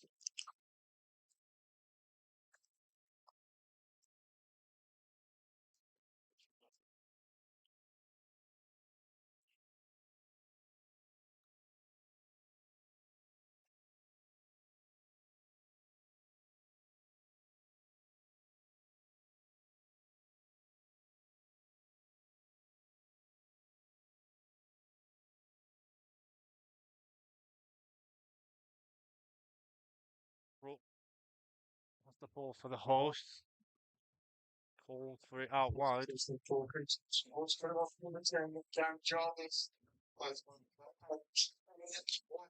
Elliot Whitehouse comes on for host on loan from Macclesfield. Warren Clark pushed in the face. And then Shaquille Coulthurst kicks the ball away.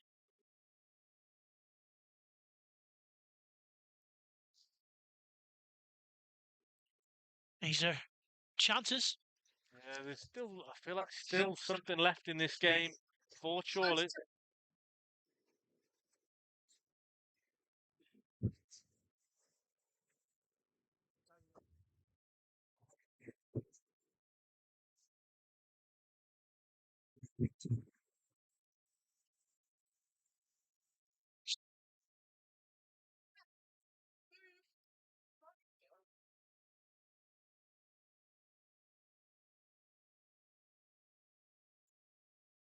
Again, apologies if any poor language there from the analyst of Peterborough Sports. He's been at it all game, hasn't he? And he's certainly got a chip on his shoulder.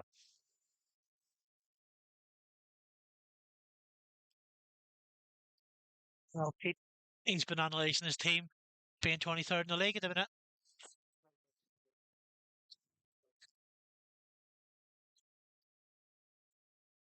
But winning right now.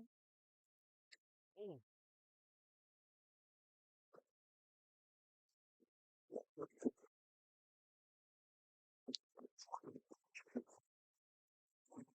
George Pratt for Chorley. Hits the ball long towards Milalkovic. He's won it. Milalkovic tries to find Walker. He does the balls across the face. Ibbotson, couldn't get on the end of it.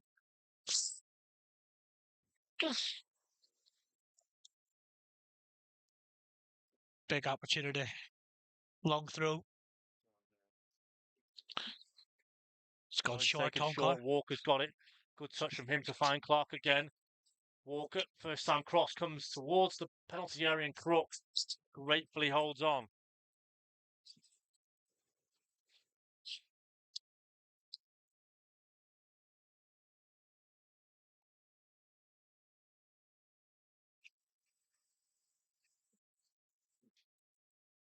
Good touch from Pratt, but it falls nicely away to Jez Davis.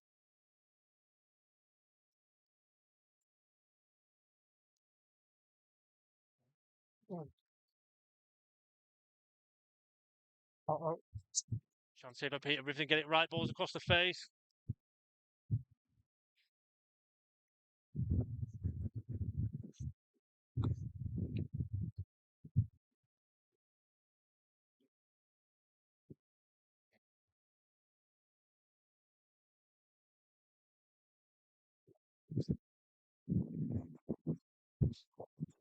Clock tries to open the play to Felix. Clock does well, puts a foot in. Gives a foul against Warren Clark when he just won the ball. He didn't do anything. He just came off his foot.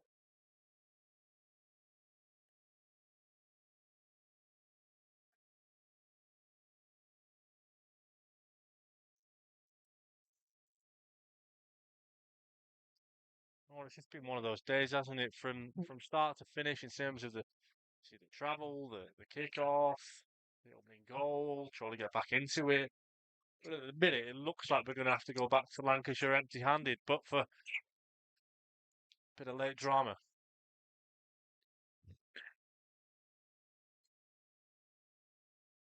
Colthurst does well, good touch from him, bit of trickery. George Pratt goes down.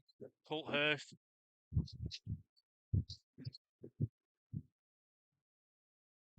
Colthurst there, just using his experience, and I think more than anything else.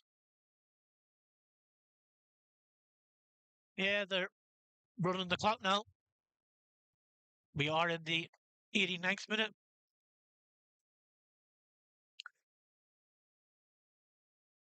Deep in the Chorley half. Playing it into the corner.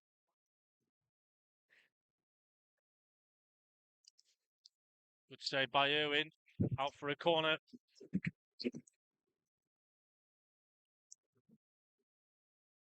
Comment there, Oran, in the comment section. Not much Preety can do if the money men won't fund the squad. I'm not sure that really collates to the performance that we've seen today, down to 10, and surely have certainly been up for the fight and really given a good account of themselves.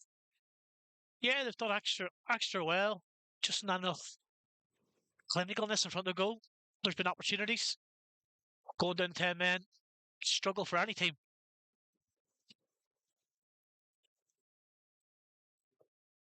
Half cleared. Falls kindly towards Beresford, but he heads it over. Fair. And Oran, we're getting towards 90. The ball is in the hands of the fourth official. We'll wait to see how many he's going to give. I think it's 5. 5 or 6, certainly. I think it's a 5. Ibbotson off his head. It is 5 additional. 5 added minutes here at Pims Park for Chorley to try. Number 5 minutes. Time is 5 minutes.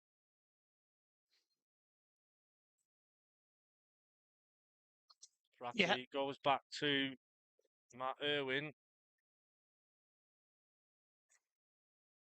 That's the rain now starts, Pete.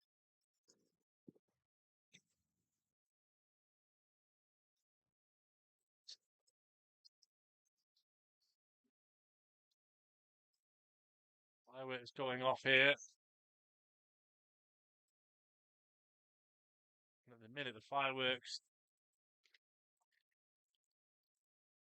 overshadowing the play because there's not been really any goal mouth action in terms of fireworks over the last 5 or 10 minutes. Peterborough trying to manage the game. They're managing it quite well, but there still feels like there's something in the air at the minute where there's just going to be one more chance in this game. Of course, we could be proven wrong, but Chorley are certainly pressing high to try and get the equalising goal. Oakley nipped in well. Warren Clark does well, wins the ball back. Jack Moore's got it down the right hand side. Finds Clark. You imagine he'll try and take a tactical foul and probably book him afterwards. And again, Warren Clark's still going, and eventually he does go back for it. And for me, Oran, if he goes back there, he's got to give a card. Yeah, there's. Oh, it looks like he's done it now. Yeah. No. No.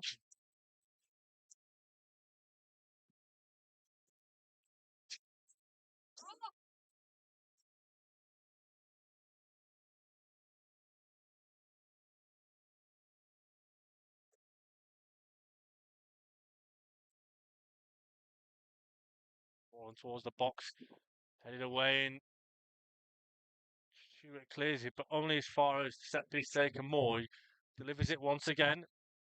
Headed by Mark Kelly. So it looked like he hit the hand there. Still alive with George Pratt's going for it. Behind for a goal kick. There's argument there, Oran, that they hit a hand, but I think Mark Ellis checked for it as well. The protest, but referee Lee Hybel is not interested.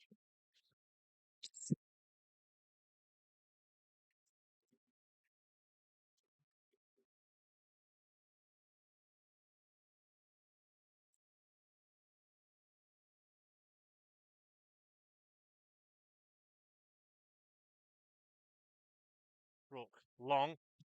Beresford was tripping up George Pratt there. Does well, George Pratt. Really well done by Pratt. Ibbotson goes to nip in. Lalkovic is caught. Harry Ibbotson, the ball that doesn't find any Chorley player, and I think the idea was there, but there was no one there, Oran. Yeah, it was a good ball. Just no Chorley player there.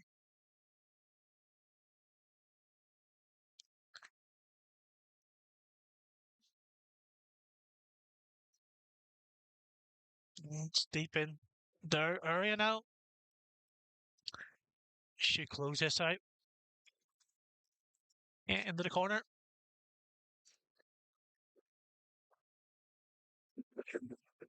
'94th minute. Yeah, last minute, and as you say, Oran, Peterborough Sports just looking to manage it.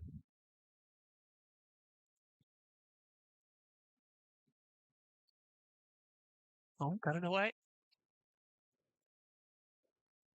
Free kick given. Maybe you think one more chance for Chorley, although the free kick, Oran, is well inside of the Chorley half, and it's going to take a miracle for Irwin to deliver it, for it to be met by the like of Ellis and then knocked on, but you never know.